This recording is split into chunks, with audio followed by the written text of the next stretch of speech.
Okay, welcome to another installment of Matt the Rat, learning how to play Magic the Gathering on Arena.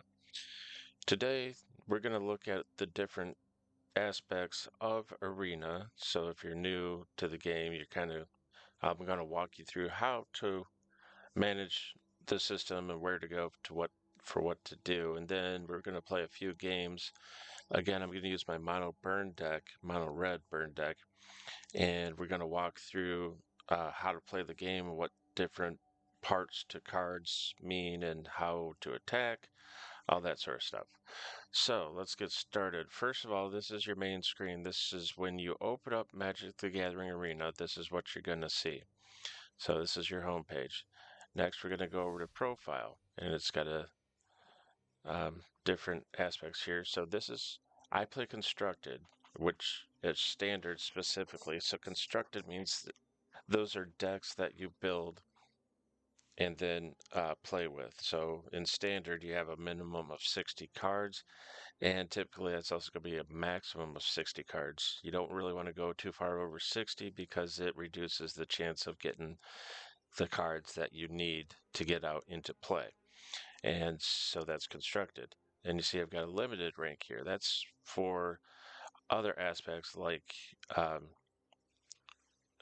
the the games where you open packs and then create a deck from that. I don't tend to play that because it doesn't really interest me, but also I'm not the greatest at building decks on the fly. And then you've got the set mastery. That's as you play through the game, you gain different levels of mastery and you get uh, packs of cards or coins or gems. And then set collection is the different sets in Magic the Gathering that you've collected. So Cons of Takara, I've 94, or excuse me, 97%. And this is Murders of Karlov, I'm 34%.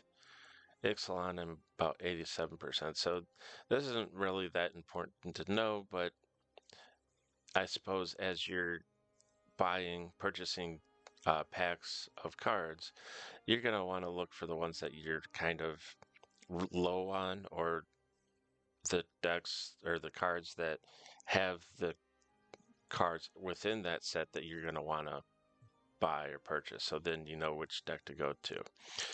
Moving on to decks, this is where you have all of the decks that you've built, but also see starter decks here.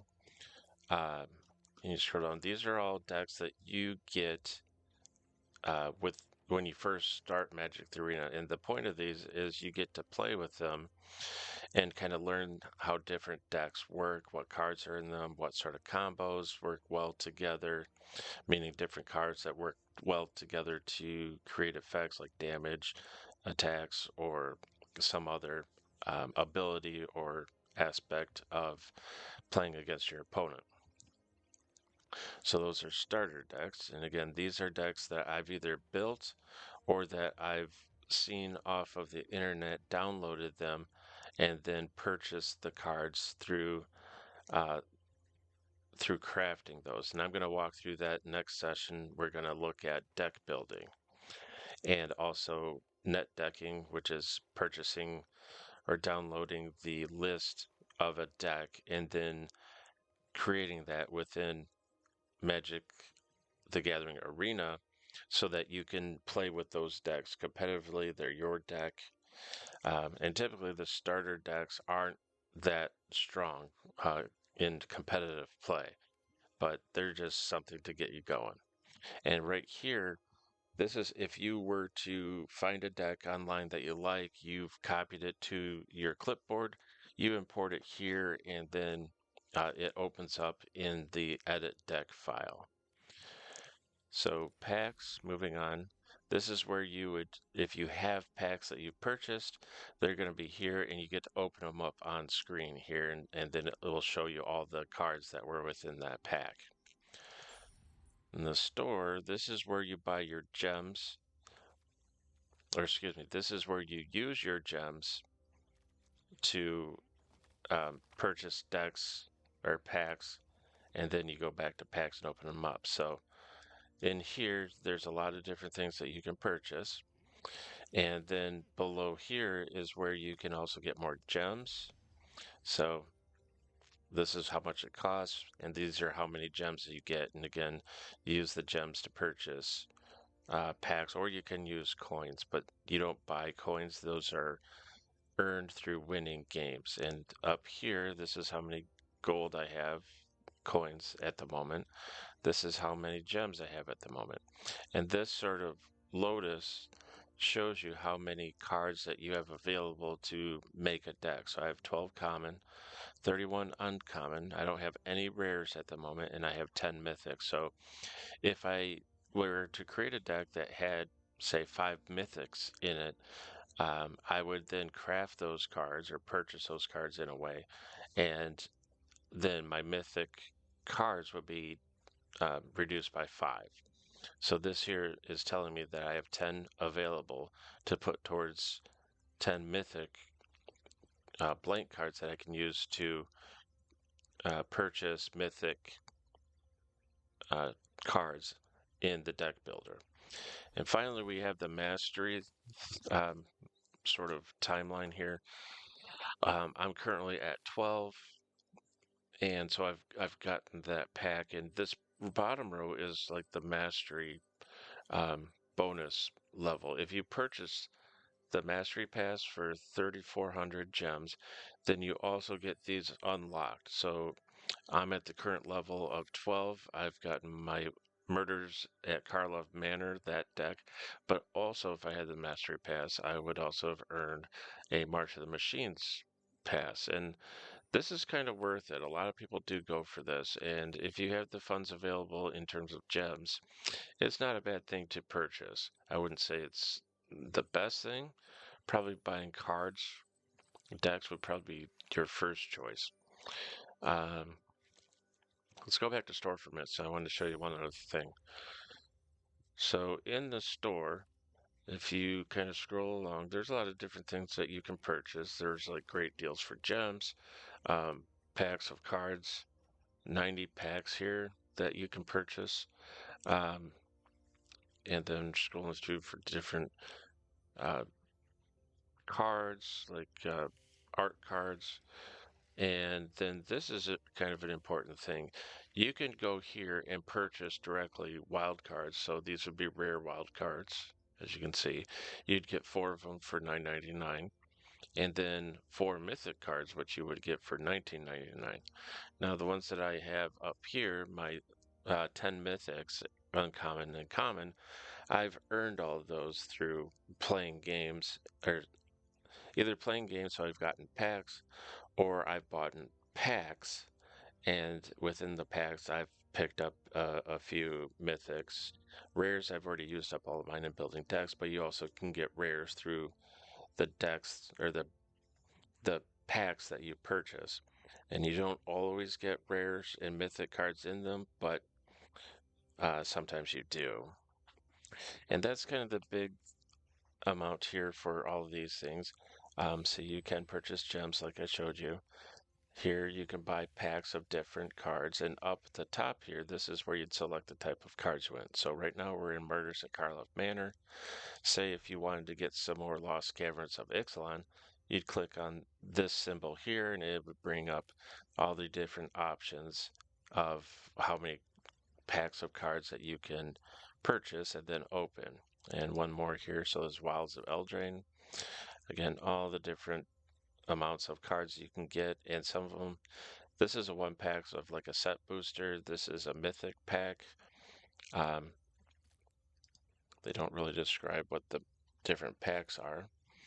Then your alchemy packs, that's for primarily playing the alchemy game. Here's some daily deals. Sometimes they have some good ones on here. Some specific cards, hard for me to say. They're bundles. So this would be for more art cards and things along those lines. Avatars. This is like what your creature is when you look at when you're playing the game, these would be the people that pop up at the opening of the game. So they're not just a cosmetic sort of thing. Doesn't really apply too much. Doesn't make a big difference on things, but people like them. So these would be sleeves. So when you have your cards, normally you would just have your regular Magic the Gathering, like when you buy uh, physical paper cards. This is on the back, you have your regular Magic the Gathering symbol cards. These would be comparable to sleeves that you would use on paper decks. And these would, once you purchase these would be on the cards of the deck that you selected for them. And finally, companions. This is another cosmetic thing, but they're kind of fun. They come out when you're playing. They come out on the board and they're kind of on the side on the left or right. And you can click on them and they do some different things. So let's see, I clicked on him and that's what he will do if you clicked on him when he's on the board. So that's basically all of it in the store. And again, there's your store up here. If you had packs that you'd purchased or earned through playing, they'd be here. These are all your decks that you've created or bought / net decked, starter decks, example Brawl decks, and Brawl is a format to play. Here's your profile. This is your level here. Um, and the levels start at bronze, then you go to, I believe, silver, and then gold, and then platinum, then diamond, and then into mythic.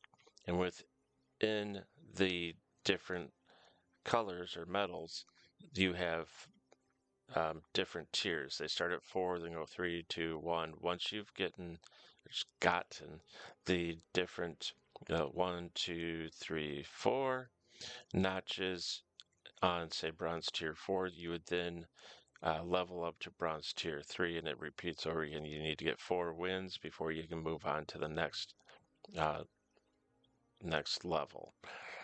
And so we're going to go back to home, and we're going to play a few games. And again, we're going to use my mono red aggro deck. And so say this is the current deck that I'm playing with right now, and I'm playing in standard rank, best of 1. You can also play best of 3 where you have a sideboard. And after your first game, depending on how your opponent is playing, you might want to shuffle out some cards and put some cards in from your sideboard to better match up or defeat your opponent. So this is under recently played. Find match. This is the different formats that you can play. Um, so it always is on Alchemy for some reason. I think they like or want to try you to get to play Alchemy, which is kind of a new format. But out of all these, either the bot match, which is just playing against a bot, so it's a good way to test your deck. But typically, the bot isn't really that um, good of a opponent. The decks are kind of mediocre, and they just play the most logical next play. So I go to standard play, which is what I like, best of 1, or you could do best of 3. I typically play best of 1 just because I'd rather not play 3 games against one single opponent. I'd rather go hopefully win against one opponent and then I move up to the next tier within whatever metal I'm in, or if I'm in mythic, either a percentage or like I'm at, I think 92% right now, which means I still have 8% of people I need to best to get into the number ranked mythic level. Like I did start at, I think it was 1428, and once you get down to 1200 or lower, then you earn the coins or tokens to be able to play in tournaments, competitive tournaments that can uh, award you tokens to get into the qualifiers for different levels of tournaments. So I'm in standard play, best of 1. I'm not going to go ranked right now. I'm just going to go into play, just general play where there's no ranking system. And again, I'm going to play my mono red aggro. That's what I played in the last game, but it's a good one to explain and learn from. So I click on that. I don't want to edit the deck, I just want to play. So then I click play. And right now it's finding an opponent to play against. So we'll just wait here until we have an opponent. Sometimes it takes a little bit to find an opponent when you're just playing in a general play, not ranked or competitive. Competitive is a little bit faster to find opponents. So, all right, so we have found an opponent that we can play against. And again, this is your avatar. That's my avatar. That's the opponent's. And the opponent goes first. They're choosing to keep the 7 cards that they like in their hand. If they didn't like their hand, you can mulligan, or they could. And then that's going to create a new 7 cards for you. If you like that, you would have to, because you mulliganed, you'd have to go down to 6 cards in your hand. So you'd have to pick 1 card to discard out of your hand. But again, we have 3 lands to start out with. And if you see here on the character, the creature, you have 1 red to cast that spell. So it's 1 mountain to cast that spell. And they have an ability of haste and prowess. And I'll go through that in a little bit. There's another 1 level mana, 1 mana, and it costs 3 mana to bring out him. And you see at the bottom of the 3/3, that's a 3 toughness and a 3 power, basically damage. And so it does 3 damage, and it can take up to 3 points of damage before the creature is killed and goes into your graveyard. So let's keep this. I like this hand here, and my opponent's going first. So they're on the play because they played first. Now I'm on the draw because I just drew a card. So I'm going to take that out. I'm going to bring my 1 mana creature out, and they have haste, so that means they can go the first turn that they're introduced. Otherwise, they'd have summoning sickness, which means they have to wait till the next turn. And prowess means if I cast spells, I get a +1/+1. So I'm going to click attack, and that's going to attack my opponent. They went down to 20 from 21. They bring out their opponent. We can play 1 land card. I'm going to bring another one out. We have another 1 mana cost for another creature. Now you see this one is the abilities as flying and haste. So it's a flyer, and they can haste again. They can go first. I'm going to bring out another one, and then I'm going to attack with all of them. They're probably not going to defend because their creature's a toughness of 1 and a power or strength of 1. Mine is a strength of 1 and a toughness of 2. So I would do 1 damage to this creature, and his toughness is only 1, so he would be destroyed, and mine would stay on the field. Okay, so I'm going to bring out another one because it costs 1. And then I'm going to attack with all of my creatures again. Now, his flyer does 2 damage, so it'd kill 1 of mine. And see, he's blocking. But he disappeared too because his toughness was 1, and my creature did only 1. Excuse me for 1 second. Hey Google, turn off alarm. Sorry, I had my Google Play going. I get to bring out another red. And I have 4 here. I'm going to use my lightning strike. Does 3 damage to any target. Get rid of their flyer. 3 damage, 3 toughness to them. And my opponent is thinking what he might want to do. And that did not kill him because my other creature did made a protection spell on him. And so I'm going to attack with these 2 guys. Actually, no, I'm not. Because this creature, who's a 3/3, he can kill my 2/3 creature. And I wouldn't be able to kill him because I can only do 2 damage and he can take up to 3. So no attacks here.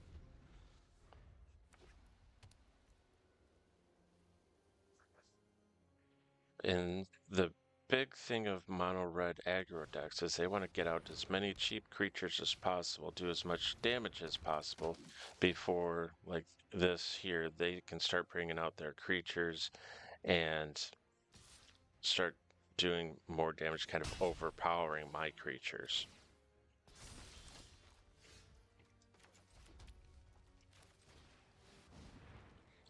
Now he also has haste, which means he can go on this first turn.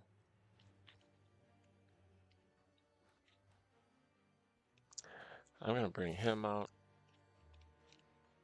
Save my other people to block against his attacking creatures.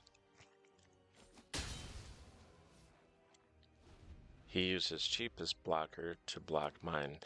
So all damage would be going to the monster. So it's good sometimes if you have a cheap monster to block against a higher power monster to do more damage. It kills that creature if it's like a 1/1 here, but it absorbs all the damage that he does instead of going to the opponent. So he costs 3. I'm going to bring him out. Oh, no. Since he's a legendary creature, so it says legendary creature, you can only have one of the same type out at one time, so that would also be him.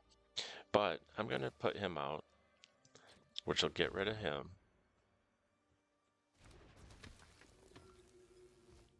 And then I'm also going to bring out another creature, because he has an ability that if I bring out another creature, 2 creatures in 1 turn, he becomes a 4/4 flyer with and a dragon.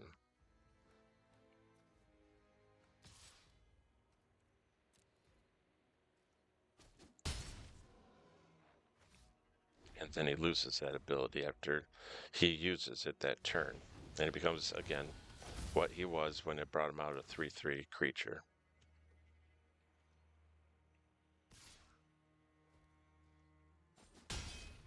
If you're wondering why I'm not blocking with him, it's because it says in his abilities or that he can't block. So I'm going to bring him out. And I'm just going to hold here because he has creatures that can do more damage than my creatures, and he would just block and destroy my creatures. Also, it's good to pay attention to how many cards your opponent has in their hand and how many mana they have available on the board. And see, when it has this arrow, twisted arrow, that means they've used those cards. So he's used 3 of his cards. He still has 1, 2, 3, 4 mana available. See, he's a flyer, so I can't block those.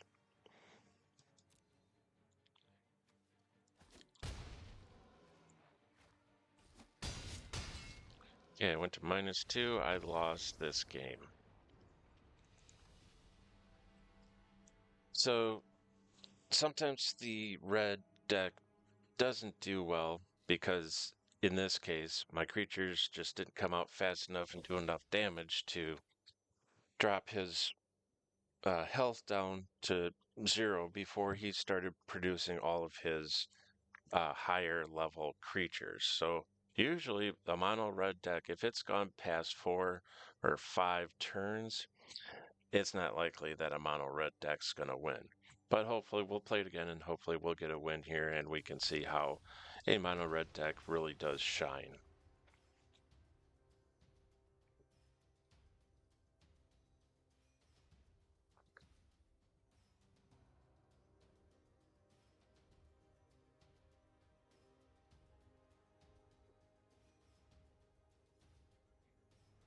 Hopefully this has helped you understand how the interface works on Arena, Magic the Gathering Arena. However, if you have any questions still, just leave them in the comments and I'll be happy to explain whatever questions you have in the next video. Also, if you find something that I've done wrong, I made a mistake, just go ahead and leave another comment critiquing me and let me know what I did wrong, and we'll talk about it in the next video. If you have something funny to say, which I think is always amusing, leave that in the comments as well, and I would appreciate that. Okay, so we have 2 mountains here. We've got a 1 cost, 1 cost, 1 cost, 2 cost, 3, or 1 cost, 3 cost. So we can do 1, 2, 3 for the first 4 turns with just the mana that we have. And the opponent kept all 7 of his cards. We're keeping all 7 of our cards. They're on the play because they go first. We're on the draw because we're the second to go and we get a card drawn. So let's bring him out first because he'd do more damage to his creature than mine would. So my toughness is 2. He could only do 1 to me. I wouldn't die, but I have 1 power to attack his, and he has a toughness of 1, so his creature would die. And a lot of times creatures have abilities. In this case, he gets to look at my hand and remove 1 card from it. If I kill his creature, I get that card back. So I'm going to play another one of these Monastery Swift Spears, and I'm going to play a Kumano Faces Kakazan, which has abilities 1, 2, 3 for each turn, the first, second, and third turn. They do different things. I'm going to attack. He's probably not going to block because his creatures would die because I have more power and toughness than his creatures. Now again, his creature has an ability called Flying, which allows him to go over top of my creatures if I don't have a flying creature to block with, or my creature doesn't have the ability called Reach, which would reach flyers, then I would be able to do nothing against his creatures. So let's bring him out. So he has a 4/4. I'm going to attack with that because I have a 4/4, and mine also do more damage from these 2 cards here, or creatures here, so they don't really want to block. It would kill their creatures. Sometimes they do want to block just to save. At this point, when he has only 9 health left, he probably will start blocking next turn. However, he just went to 11 because some creatures have what's called lifelink. When they do damage to a target creature or opponent, they get however many lifelink back. And that's based on how much damage they do typically.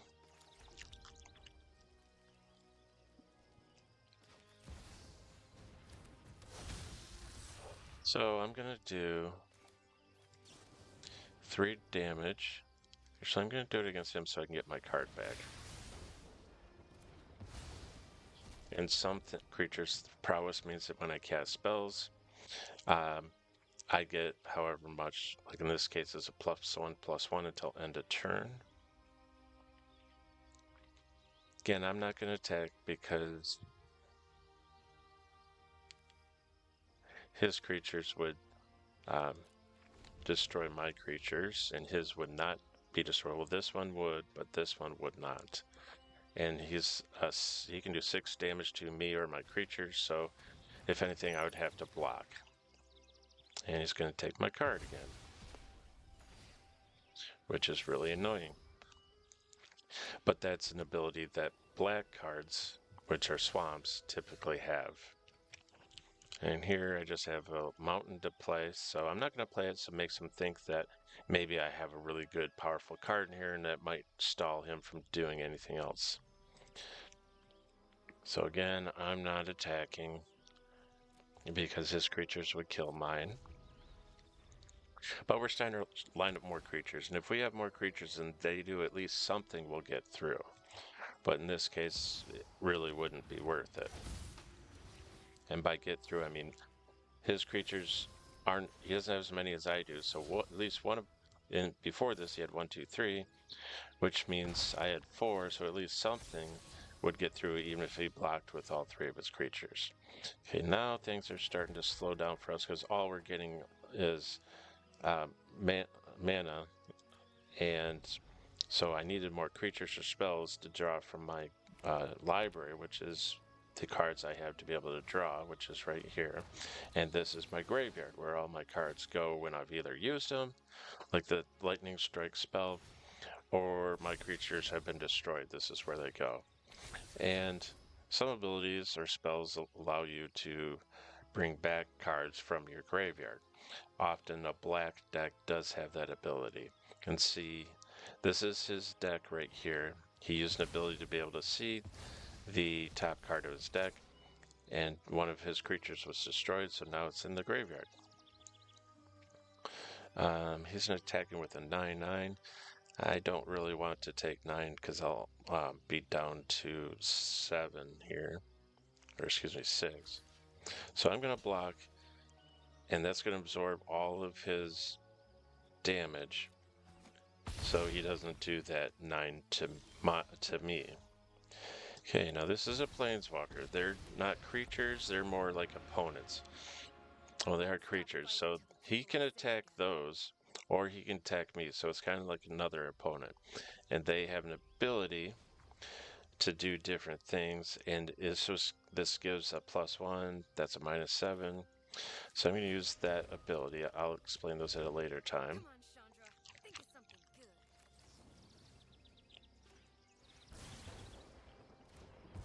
I'm killing him so that I get my card back.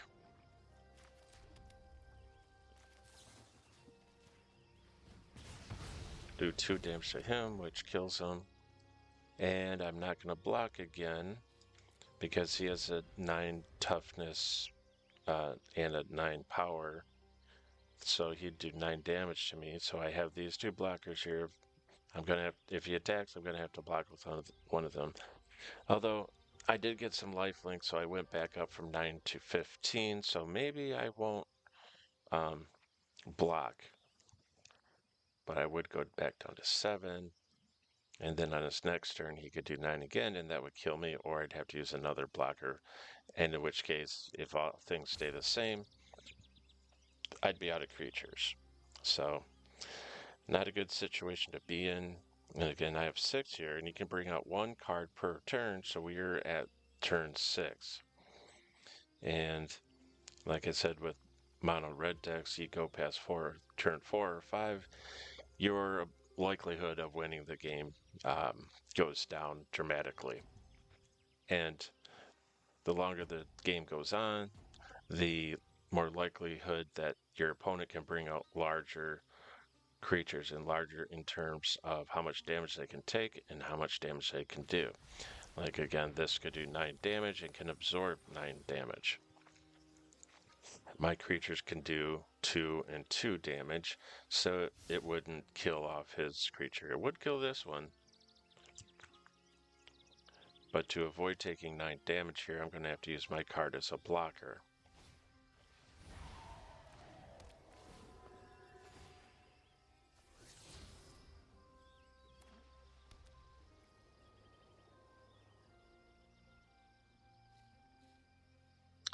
So it looks like he's probably going to attack with his 9/9. See how that's kind of floating there? That indicates that his ability is flying here. And he has his other abilities, but I'm going to have to go into those today, maybe next turn. So I'm not going to block this turn. I'm going to go down to 7 or 6, and so I'm going to have to block next turn for sure. I'm going to use her ability if there's... So I'm a little hot-headed. So what? I'm going to bring out Squee for 3. When he attacks, he also produces another goblin creature. He's 1/1 that can attack first turn. I'm going to get rid of his monster by casting 2, so he's down 2 monsters to 3. We wouldn't be doing enough damage to really affect the level of life he has, and I still need to have blockers for this guy, so I'm not going to attack. Maybe if I start getting more creatures than he does, I'm going to attack with all of them, and at least some of the creatures would get through. Like here, he could block there, he could block there. I would kill his monster, and I would also be able to do at least 2 damage because I have 1 more monster than he does. Now that changes because he just brought out another creature who, again, he has that flying ability because he's kind of hovering there. And because of an ability that he brought out with him, that bumped up his creature from a 9/9 to a 10/10. So he's, yep, see, another ability just brought it up to an 11/11. So that's another way to make your creatures more powerful, is by using abilities that raises the creature's toughness and power. So again, I can't take 10 without dying, so I'm going to block. And then you come down here, he has one block. I did one blocker, so we're going to block with the 1. And now we're going to go to my turn. Going to bring that out as another blocker. Which does she have? She has 5 there. I'm going to use that ability. Hopefully we get another creature to come out to block. No attacks.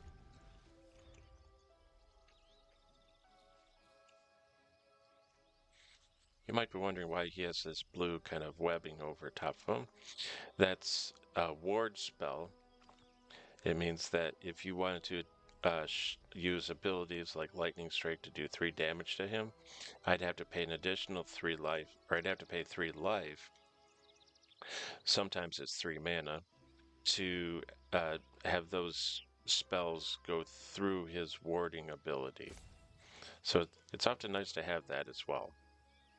And in this case, it's really annoying because we can't do anything really to his creatures. One, because we don't have powerful enough spells. The maximum card I have that could do single damage to 1 creature is 4. So it really isn't effective against that guy. And now he's starting to bring out a ton of creatures with all their different abilities as the amount of creatures grows. And their abilities are able to bump up the toughness and strength of, in this case, this creature which they selected. Gonna block there. Gonna block with him. I can't block these because they're flyers, and I don't have anything that's flying or reach. So I'll block what I can. And I'm down to 2 life. So next turn, I'm probably gonna die because I can't do anything against these flyers right now. Maybe if I get a spell out here, I might be able to. I'll block him. And I could just maybe destroy him or him, but if he attacks, he does 3 damage, and I only have 2 life left, and I can't block him because he's a flyer, because I don't have flyers out again, or anything with an ability called Reach that can reach to flying creatures.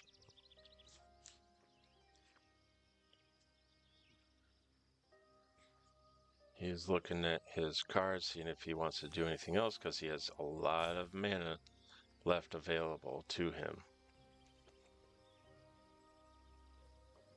So this times 4 means I have 4 mana stacked up here, and then I have 2 more right there. So I have a total of 6 mana total. So let's click on my guy here. You have a couple different options to say. I'm going to say good game. And since I know I'm going to die next turn,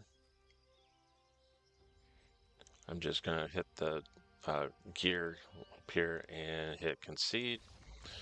He wins the game. And I think that was 3 games in a row that we've lost, which is really unusual for a burn deck.